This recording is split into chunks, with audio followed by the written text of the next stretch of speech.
নমস্কার বন্ধুরা, কেমন আছো তোমরা? আশা করি খুব ভালো আছো। পিউ বেঙ্গলি ব্লগে তোমাদের সবাইকে স্বাগত। তো দেখো, আজকে আরেকটি নতুন রেসিপি নিয়ে তোমাদের কাছে হাজির হয়ে গেলাম।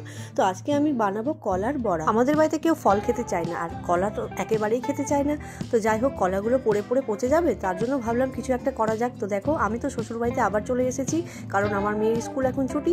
তো আমার শাশুড়ি বানিয়ে নেবে, আর আমি একটু শাশুড়িকে হেল্প করে দিচ্ছি। তো দেখো, কলাগুলো ভালো করে চটকানো হয়ে গেছে। তারপর তার মধ্যে দিয়ে দিলাম 2 মুঠ ময়দা, আর ময়দাটা দিয়ে একটু মাখিয়ে নিয়ে দিয়ে দিলাম অল্প একটু পরিমাণে আটা। তো আটা তোমার খুব একটা বেশি দেবে না। আর তারপরে দিয়ে দিলাম স্বাদ মতো চিনি। তো চিনিটা তোমরা তোমাদের স্বাদ মতো দেবে, কারণ কেউ বেশি মিষ্টি খায়, আবার কেউ অল্প মিষ্টি খায়। তো দেখো, সব কিছু দিয়ে দেওয়ার পর একটু ভালো করে জিনিসটাকে ফেটিয়ে নেওয়া হচ্ছে। যতটা ফেটাতে পারবে ততই জিনিসটা ভালো করে ফুলবে আর কি। তো দেখো, এবার দিয়ে দিলাম আমি সাদা তেল কড়াইয়ের মধ্যে। তেলটা গরম হলে তারপর আমি দিয়ে দেবো মেখে রাখা কলার যে ব্যাটারটা তৈরি করে রেখেছিলাম সেটা। তো অনেকটা এটা হচ্ছে তোমার ওই ডালের বড়ার মতো শেপে করতে হবে আর কি। তো তোমরা যে ধরনের শেপ করতে পারো সেটা তোমাদের ব্যাপার।